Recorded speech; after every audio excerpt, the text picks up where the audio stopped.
우리 느헤미야 11장 1절에서 24절까지입니다. 하지만 너무 긴 관계로 1절, 2절만 제가 봉독해 드리도록 하겠습니다. 느헤미야 11장 1절, 2절 말씀만 제가 봉독해 드리고 설교는 24절까지 다 하도록 하겠습니다. 구약 743페이지입니다. 느헤미야 11장 1절, 2절 말씀을 제가 봉독하겠습니다. 백성의 지도자들은 예루살렘에 거주하였고 그 남은 백성은 제비법과 10분의 1은 거룩한 성 예루살렘에 거주하게 하고 그 10분의 9는 다른 성읍에 거주하게 하였으며 2절입니다. 예루살렘에 거주하기를 자원하는 모든 자를 위하여 백성들이 복을 빌었느니라. 아멘. 오늘 말씀은 바로 느헤미야서 11장 말씀을 태도로 해서 예루살렘에 거주했던 사람들의 모습과 또 어떤 사람들이 거기에 거주했는지에 대한 내용들입니다. 그래서 오늘은 느헤미야 이 12장 말씀을 토대로 해서 하나님이 어떤 이 예루살렘에 거주했던 사람들이 어떤 복을 받고 어떤 일을 했는지를 함께 은혜를 나누고자 합니다. 그래서 오늘 이 본문 말씀은 이제 느헤미 7장으로 거슬러 가서 4절에 보면은요, 거기부터 출발하면 됩니다. 왜냐하면 성전이 건축한 후에 예루살렘 성 안에는 가옥도 제대로 만들어져 있고 주민들도 많이 없었어요. 부족했던 거죠. 그러니까 텅 빈 흉흉한 도시였던 것입니다. 그 당시에. 그렇기 때문에 예루살렘에는 성전을 지었지만 그 성전이 완전히 회복되지 않은 상태로 있었기 때문에 그 당시에 예루살렘을 회복시키기 위해서 또 예루살렘에 많은 사람들이 거주하게 하기 위해서 어떤 전략적인 어떤 것들을 취해서 방안을 제시하고 또 그렇게 또 실행하는 모습이 오늘 이 느헤미야 11장 말씀의 모습입니다. 그래서 그 당시의 상황을 보면은 정말 성전을 짓고 나서 성벽과 성전을 다 지은 이후에 느헤미야가 도시를 봤더니 사는 사람들은 거의 얼마 안 되고 그런 어떤 모습을 보고 이제 결단을 하신 거죠. 안 되겠다. 이렇게 해가지고는 예루살렘이 번성할 수 없으니 우리가 어떤 전략과 정책을 써서 이 예루살렘 도시를 다시 회복시키고 많은 사람들이 거주하는 땅, 사람들이 훈훈하게 살아갈 수 있는 도시로 만들어 가자고 오늘 성경이 말씀하는 내용들이 있는 것입니다. 그래서 예루살렘이 이제 성전을 재건한 후에 그래서 에스라가 말씀을 회복 운동을 한 후에 그들이 이제 자복하고 회개하며 돌아오고 그래서 이제 다시 회복되어 가지고 있는 내용들이 오늘 이 12장의 모습을 시작으로 하고 있습니다. 결국 이 얘기 뭐예요? AD 그러니까 포로로 잡히고 다가서 AD 70년에 로마로부터 많은 그렇게 했잖아요. 그렇게 했던 것처럼 그 당시 바벨론 포로로 잡혀가서 150년간 동안 비어있는 도시였던 거예요. 예루살렘 성전이. 근데 얼마나 황폐하고 무너졌겠어요. 성전은 지었지만 다 성벽을 완성했지만 사는 사람이 없었던 그런 황망한 도시였던 것이죠. 그래서 그런 상황이 있을 때 하나님께서 오늘 이 백성들에게 어떤 지시를 하고 있는지 오늘 말씀하고 있습니다. 한번 그 내용을 보겠습니다. 1절입니다. 백성들의 지도자들은 예루살렘에 거주하였고 그 남은 백성은 제비뽑아 10분의 1은 거룩한 성 예루살렘에서 거주하게 하고 그 10분의 1은 다른 성읍에 거주하게 하였으며 그래서 보세요. 그 당시에 많은 사람들이 없었기 때문에 누군가는 거주에 살아야 될 상황이었습니다. 그래서 오늘 이 본문의 첫 번째로 예루살렘에 거주했던 사람이 누구라고 나옵니까? 바로 백성들의 지도자들이 예루살렘에 거주하였다라고 했습니다. 사실 예루살렘에 거주해야 한다는 것은 사실 축복된 장소인 거예요. 결국 예루살렘 성 안에서 살 수 있다는 것은 사실 중심에 서는 삶, 정말 은혜로운 삶, 하나님의 복 주시고자 하는 사람의 삶이지만 그 당시엔 그렇지 못했다는 것이죠.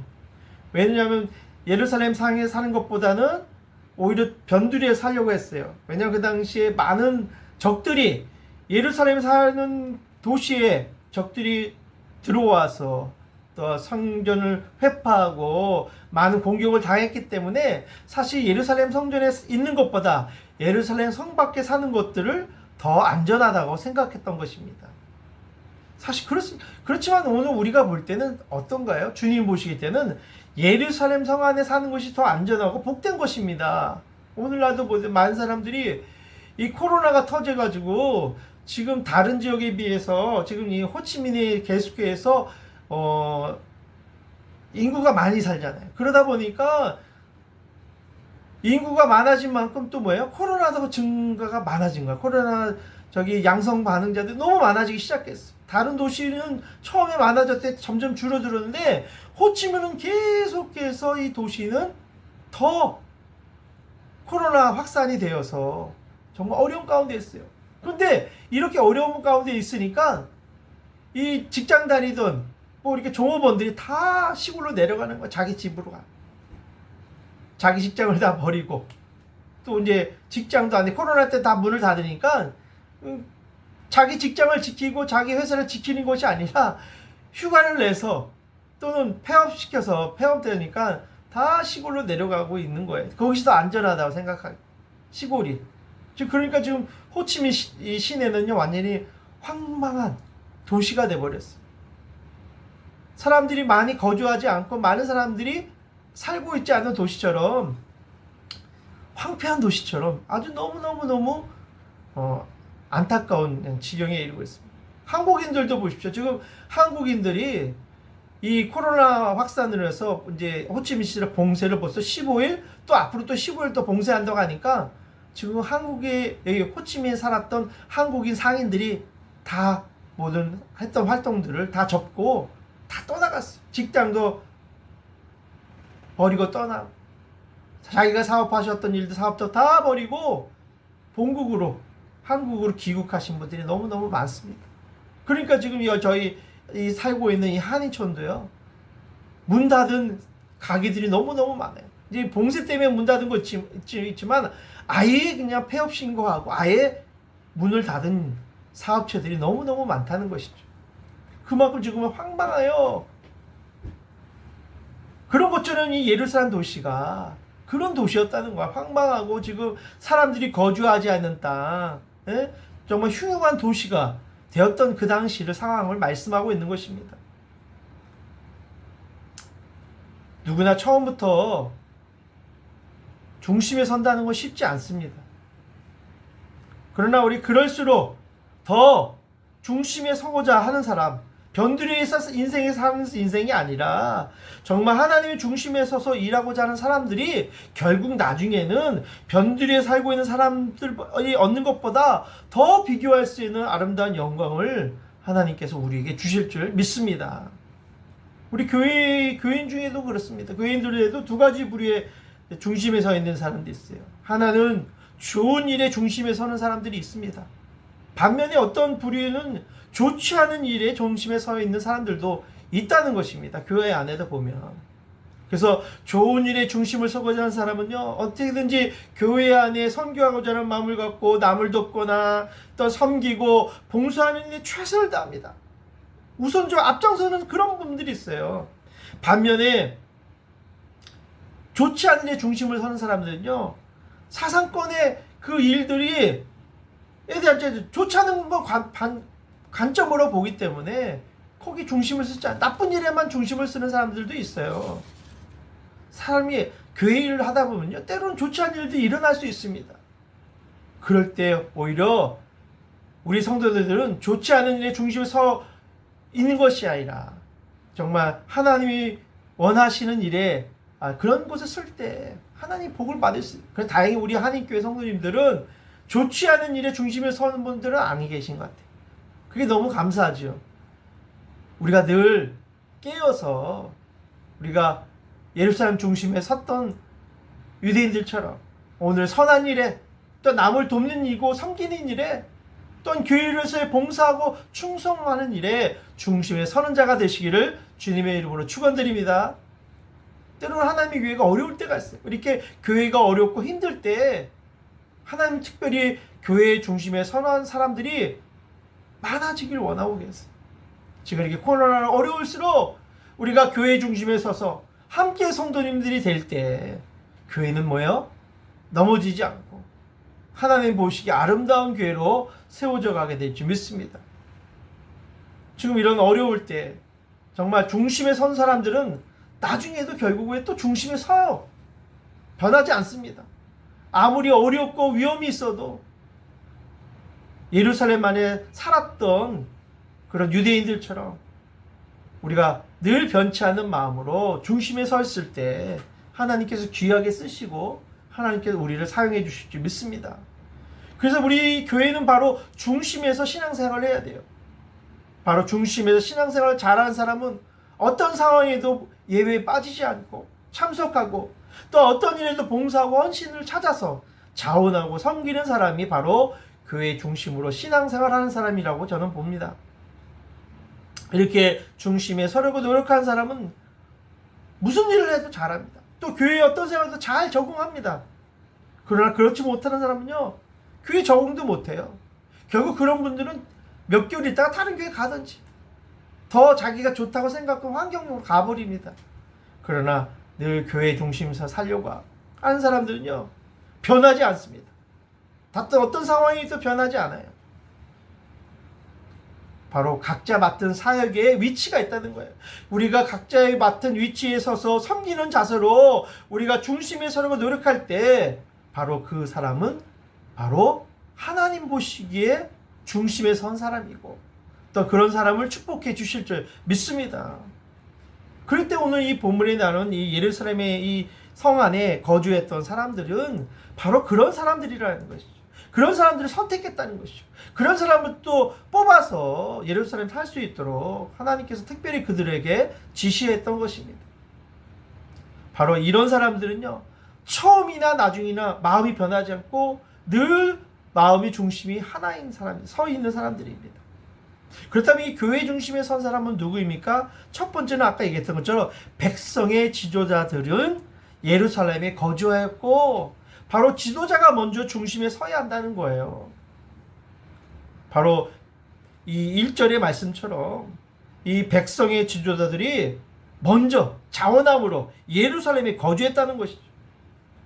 바로 하나님은 바로 이런 사람들을 먼저 세웠다는 거예요. 예루살렘에. 야, 하나님께. 그렇기 때문에 우리도 뭐예요? 여러분들이 비라캄의 한인연합회 세웠다는 것은요, 여러분들이 이 중심에 하나님의 지도자를 세운 거나 마찬가지예요. 선정한 거나 마찬가지입니다. 그때 우리는 늘 하나님께서 세우신 이 예루살렘 성 안에서 중심에 서 있는 사람이라는 믿음을 가지고 우리가 신앙생활을 하고 또 그렇게 살아갈 때 하나님께서 우리에게 복을 주실 줄 믿습니다. 두 번째는 또 그 남은 백성은 제비 뽑아 10분의 1은 거룩한 성 예루살렘에 거주하게 하고 그랬어요. 그러니까 10분의 1을 특별히 제비를 뽑았다는 거예요. 그래서 10분의 10 중에서 10분의 1을 특별히 제비를 뽑아 선정해서 그들이 예루살렘에 거주하도록 하나님 특별한 지시를 내렸다는 거예요. 여러분은 10분의 9에 남고 싶습니까? 아니면 10분의 1에 제비 뽑아 선택받은 사람으로서 예루살렘에 거주한 사람이 되기 원합니까? 근데 많은 사람들은요, 예루살렘이 적들로 공격받을 수 있다고 생각하기 때문에 대부분이 10분의 10의 9위처럼 예루살렘 변두리에 살려고 해요. 공격당할까봐. 그런 두려움 때문에 살고 있습니다. 그러나 이 백성의 지도자는 그렇게 하지 않았다는 거예요. 자원함으로. 또한 그래서 2절에 보세요. 예루살렘에 거주하기를 자원하는 모든 자를 위하여 백성들이 복을 빌었더라. 바로 이 10분의 1이 되는 이 자원하는 자들, 모든 자들을 위하여 하나님께서 특별히 하나님 이들에게 복을 주셨다는 거예요. 백성들을 통해서. 그렇게 복을 빌었다는 거예요. 바로 많은 사람들이 포로 생활하다 돌아왔습니다. 그런데 그 중에는 10분의 1은 예루살렘의 도성에 살아야 되는 겁니다. 위험하더라도 거기 살아야 돼요. 그런데 많은 사람들이 대부분 10분의 9는 다 고향에 갔다는 거예요. 고향으로 돌아갔다는 거예요. 예루살렘 사역이 결정하지 않았다는 거예요. 지금 베트남이 그래. 코로나가 확산되니까 많은 사람들이 고향으로 다 떠나버렸습니다. 정말 이 호치민 시내에서 그렇게 직장인들이 많이 살던 사람들이 코로나가 확산되니까 심해지니까 그것을 직장도 다 포기하고 다른 지역으로 자기 고향으로 가는 모습을 보고 좀 안타까운 모습을 봤습니다. 이 사람들 10분의 9인 거죠. 그 사람이 바로 이 교회도 마찬가지입니다. 이 교회가 얼마나 좋은 교회인지는 알 수 있는 것은 그 지도자들에 달려 있는 거예요. 솔선수범하는 지도자가 많은 교회는 복된 교회입니다. 그 교회는 하나님 책임져 주는 교회가 될 수 있어요. 바로 교회는 한 사람의 목회자가 아니라 모두가 함께 책임을 지고 주인의식을 가지고 일을 해야 한다는 것을 말하고 있는 것입니다. 서로 먼저 하겠다고 나서는 교인이 있을 때 그 교회는 좋은 교회예요. 하나님 보시기에 예루살렘 사는 사람들의 모습인 것입니다. 우리 모두는 바로 이 예루살렘 성 안에서 교회 중심에 서서 먼저 하겠다고 나서는 지도자 같은 사람이 될 때 하나님이 기뻐하시고 그 교회는 복된 교회로 써주실 줄 믿습니다. 그 두 번째 뭐예요? 아까 했던 자원한 사람들이 있다는 거예요. 제비 뽑아서 사는 사람도 있지만 그 중에는 또 자원하는 마음으로 섬겼던 예루살렘에 거주했던 사람들이 있었습니다. 바로 오늘 본문의 2절인 말씀 아까 했죠. 예루살렘에 거주하기를 자원하는 모든 자를 위하여 백성들이 복을 빌었느니라. 여기서 자원하는 자라는 말은 뭐예요? 자원자를 모집했다는 거예요. 예루살렘 도성에서. 근데 그 도성에서 오늘 그 나중에 3절에 또 10절에 나와요. 어느 자손이 제비 뽑아서 또 자원함으로 선택됩니까? 바로 유다 자손과 베냐민 자손이 자원해서 결국 예루살렘에 거주하기로 결정한 것입니다. 가장 아름다운. 그런데 왜 보세요. 여기 보니까 4절에 보니까 예루살렘에 거주한 자는 유다 자손과 베냐민 자손 몇 명이라 그랬어요. 그래서 이 유다 지파 중에서 특별히 어느 지파가 있었냐면 베레스 자손이 468명, 그리고 베냐민 자손은 928명, 총 1396명이 바로 자원해서 예루살렘 성에 사기로 결정했던 인물들이었던 것입니다. 그게 온 성경에 나와 있는 것입니다. 근데 이 두 지파를 보면 아주 눈에 띄게 특이한 점이 있어요. 여기서 베레스 자손할 때 이 베레스는요, 사실 참 부끄럽고 그런 출생의 비밀을 가지고 있는 족속입니다. 지파입니다. 창세기 38장에 보면 베레스의 아버지가 나요. 베레스 아버지 누구냐면 바로 야곱의 넷째 아들 유다였습니다. 근데 이 유다는 어떤 일을 했냐면 어느 날 성을 거느리고 있을 때 어느 여인을 만나고 너무 아름다우니까 그 여인과 관계를 맺었어요. 그러면서 그 여인을 통해서 낳은 자식이 오늘 베레스와 세라였던 거예요. 결국 그 여인이 누구였다는 건 바로 다말의 자신의 며느리 다말이었던 것이에요. 그게 부끄러운 가문이 되었던 거죠. 근데 그 가문에서 그렇게 부끄러운 출생으로 태어난 자식이 바로 오늘 본문에 나라는 이 베레스와 세라였던 것입니다. 그런데 이 베레스 가문의 후손들이 자원함으로 예루살렘에 살겠다고 결정한 것입니다. 또 두 번째는 어느 지파예요? 바로 베냐민 지파가 예루살렘 살기로 결정이 자원했던 것입니다. 사사기 22장, 21장을 보면 베냐민 지파 사람들은요, 한 레위인 첩을 밤새도록 집단 강간하여 죽음에 이르게 된 지파였던 거죠. 그래서 이 일로 인해서 이스라엘의 11지파가 이 한 지파 베냐민 응징을 했습니다. 그래서 결국 600명만 베냐민 지파 사람만 남고 다 몰살시켜버렸어요. 그런데 이런 베냐민 자손이 예루살렘에 살겠다고 자원하고 있는 것입니다. 이거 참 쉽지 않은 일이죠. 바로 이 얘기는 뭐냐면 이렇게 베냐민 베레스 자손이나 베냐민 자손이 사실은 이스라엘 공동체에서 볼 때는 흠이 많은 사람들, 그런 족속이었던 것입니다.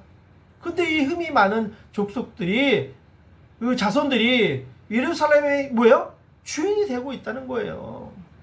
하나님이 이렇게 흠이 많지만 자원하는 심령, 또한 이렇게 함께 축복해주는 심령을 주님이 축복해 주신 줄 믿습니다.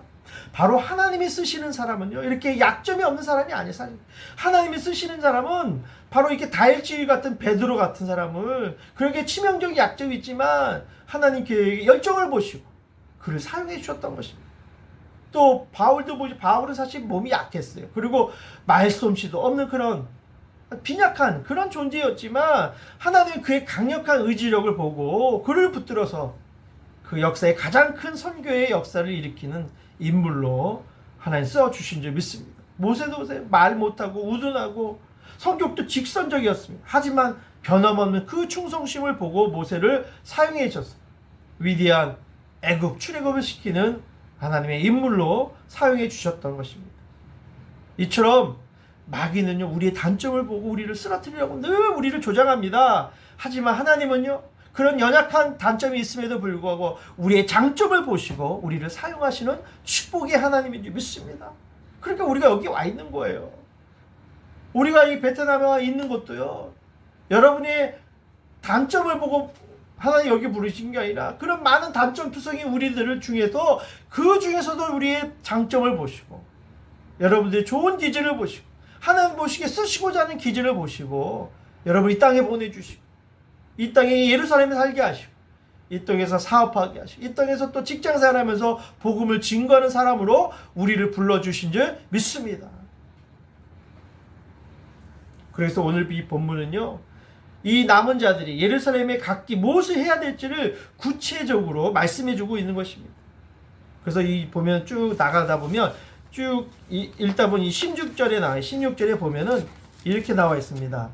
또 레위 사람의 족장 삽브네와 요사바지니 그들은 하나님의 전 바깥을 맡았고, 그 족속 중에 특별히 16절에 보니까 여기 보세요.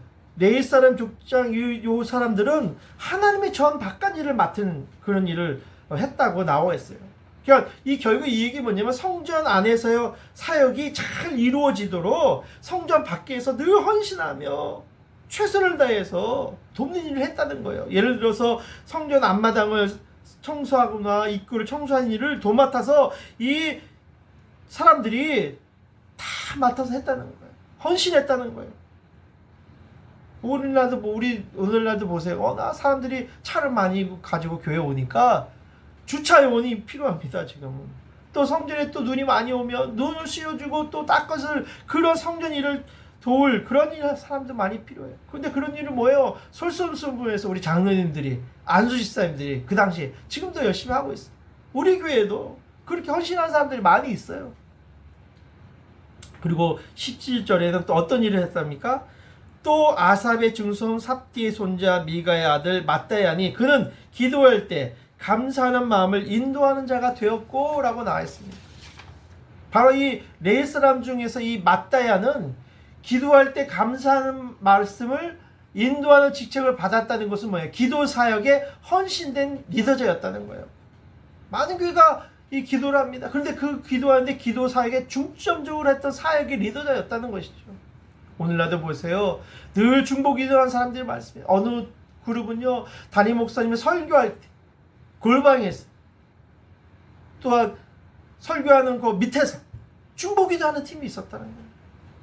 그러니까 그 은혜가 주일 예배 가운데 성령의 충만한 은혜가 그 담임 목사님의 설교를 통해서 전파할 때마다 많은 사람들의 은혜가 임하고 치유가 임하고 회복의 역사가 일어나는 거예요.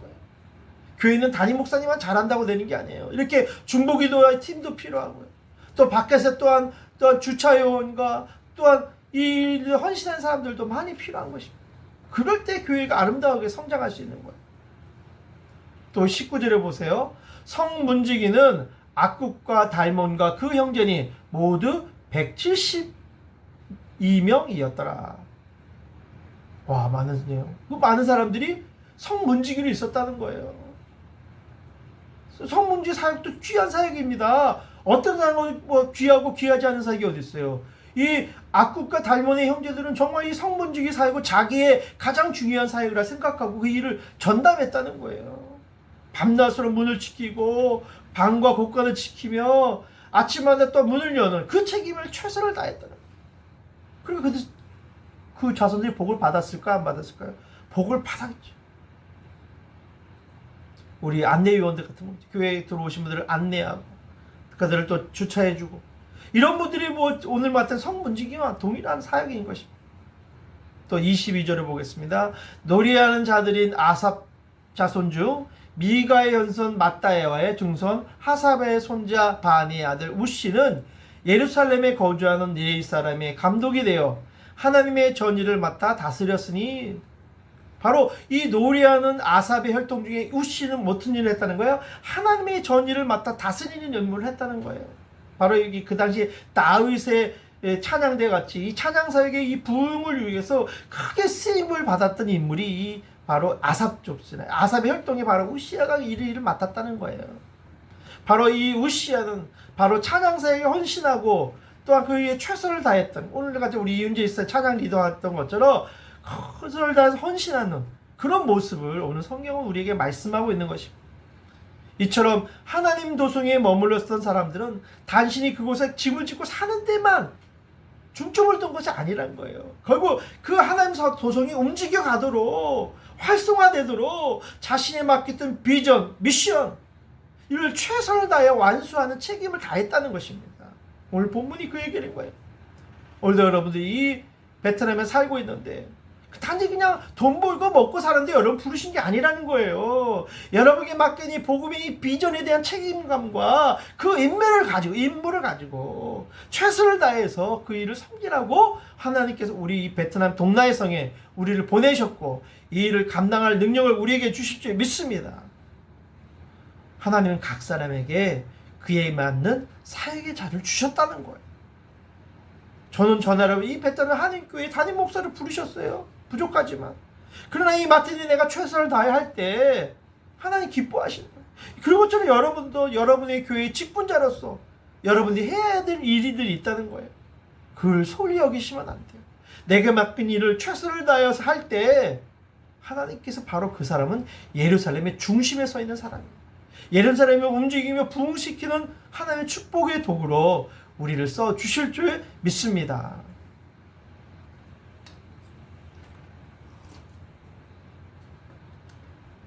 하나님께서는 이렇게요, 이런 이들의 헌신을 결코 잊지 않으세요. 그리고 전 삶을 통해서 헌신한 자들을 도우셨어요. 하나님께서 축복해 주셨어요. 그래서 이 주님께서 이 예루살렘 성을 지키기 위해서 자원하여 헌신한 자들의 이름들이 일일이 그래서 기록되어 있는 거예요. 사실 사람들 이름을 성경에 많이 기록되지 않습니다. 근데 특별히 이 느헤미야서 이 11장에 이렇게 헌신한 사람들 이름을 다 적었다는 얘기는 그만큼 이들을 축복해 줬다는 거예요. 그들을 위해 복을 빌었다는 거예요. 축복해 주셨기 때문에 하나님 특별히 그들의 자원하여 헌신자들의 이름을 일일이 다 기록하고 그 이름을 축복하고 하나님께서 아름다운 공동체를 이룰 수 있도록 그들을 축복해 주시는 하나님인 줄 믿습니다. 우리도 그렇게 하셔야 돼요. 그럼 여러분의 이름이 하나님의 성경책에, 하나님의 영원한 생명책에 기록되는 역사가, 이름이 기록되는 역사가 있게 될 줄 믿습니다. 만약에 이런 헌신한 사람들이 없었다면 아마 포로로 돌아왔던 유다 백성들이 제대로 아마 예루살렘에서 설 수도, 살아가지도 못했어요. 이렇게 먼저 중심에 서서 헌신한 사람들이 있었기 때문에 예루살렘이 온전히 회복되어지고 왕성한 도시가 되고 하나님 축복의 도시가 될 수 있었던 거예요. 피라카미 교회도 마찬가지. 이 동나의 성에 많지 않은 이 한인 공동체들이 모여 예배를 드리지만 여러분들이 헌신하여 그 자리에서 자원하는 마음으로 내가 정말 이 귀한 사역의 직분자로, 리더자로서 내가 맡긴 사명을 최선을 다하고 날 때 언젠간 이 교회가 더 풍성한 교회로, 하나님이 기뻐한 교회로 세워져 나가게 될 줄 믿습니다.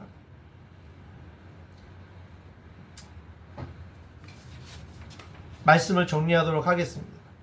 좋은 교회는요, 바로 중심에 선 사람들이 많은 교회입니다. 바로 예루살렘의 성전의 중심에 섰던 리더자처럼, 또한 자원함으로 섬겼던 사람처럼, 제비 뽑아서 10분의 1에 헌신했던 것처럼 우리가 늘 교회 주변이나 변두리에서 신앙생활을 하는 사람이 아니라 교회 중심에서 신앙생활을 하는 사람들을 하나님은 원하신다는 거죠. 그리고 정말 이 지도자의 마음으로 누구보다 먼저 할 수 있는 믿음의 사람이 될 수 있기를 주님 원합니다. 귀에는요 자주 오는 것이 아닙니다. 여러분들이 베트남에 살 수 있는 것은 이게 마지막 기회일 수도 있는 거예요. 하나님께서 여러분들을 우리 교회로 오게 하시고 하실 때는 바로 좋은 길을 만들어 가도록 하기 위해서 여러분들을 이곳에 보내신 것입니다. 이제 이곳에서 여러분의 삶을 헌신하고 또한 투자하고 삶을 드릴 때 여러분이 그 정말 중심에 서는 사람이며 그 중심에 서서 살 때 하나님 여러분의 삶과 직장과 삶의 터를 축복해 주셔서 하나님 복을 비는 그런 축복이 이어지는 기업이 되고 가정이 되고 사업체가 될 줄 믿습니다. 이런 믿음으로 또한 한 주간 승리하시는 저와 여러분 되시기를 주님의 이름으로 축원드립니다. 아멘. 기도하겠습니다. 주여, 오늘 우리도 온전한 헌신자들이 되게 하여 주시옵소서. 우리가 사역하면서 먼저 힘들고 지칠 때마다 주님이 오늘도 새 힘을 주시고 위로해 주시는데 그 위를 구하면서 우리의 헌신과 사랑의 수고를 통해서 생명이 되시는 빛된 교회로서 아름답게 세워져 갈 수 있도록 축복하여 주옵소서. 하나님이 하라 하시면 머뭇 없이 할 수 있고 또한 무엇이든지 순종하는 사람이 되게 하여 주시고 제가 서 있는 이곳이 하나님이 명하시는 축복의 자리인 줄 믿고 내가 가정과 일터와 교회에서 하나님 앞에 이 직분을 감당하는 그 사명을 통해 하나님 영광을 돌리는 아름다운 그리스도인들이 다 되게 하여 주시옵소서. 감사하신 예수님의 이름으로 기도드리옵나이다. 아멘. 할렐루야. 감사드립니다. 이 시간에는 우리 찬송가 우리 211장을 부르시면서 드리신 헌금을 우리 봉헌하도록 하겠습니다. 찬송가 211장입니다.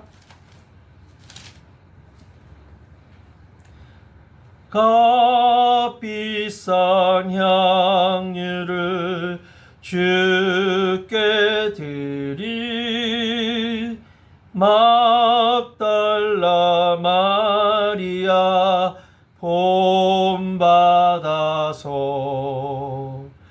향기로운 산제물 주님께 바치리 사랑의 주 내 주님께